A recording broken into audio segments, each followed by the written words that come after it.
নমস্কার বন্ধুরা, তোমরা ডাব্লিউপি কনস্টেবলের ফাইনাল রেজাল্টের জন্য সবাই অপেক্ষা করে আছো অধীর আগ্রহে। অনেকেরই হয়তো ধৈর্য রাখতে পারছো না। শোনা যাচ্ছে আজকে রেজাল্ট আসতে পারে, তো অপেক্ষা করা যেতেই পারে রাত 9টা পর্যন্ত।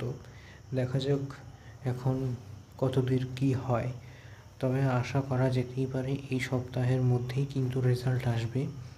যেহেতু তোমাদের ভোটের ডিউটি সামনে যেটা রয়েছে, সামনে বিধানসভা নির্বাচন, তো সেই নির্বাচনে অনেক পুলিশ ফোর্স কাজে লাগবে। তো সেক্ষেত্রে ভোটের আগেই কিন্তু নিয়োগ হয়ে যাবে, এমনটাই কিন্তু শোনা যাচ্ছে এবং এমনটাই আশা করা যায়। তো এখনও পর্যন্ত আমি এটাই বলবো, তোমরা আপাতত ধৈর্য ধরে রাখো এবং সাইটটায় নজর রাখো, ওয়েবসাইটটাতে। তোমাদের সকলকে শুভেচ্ছা।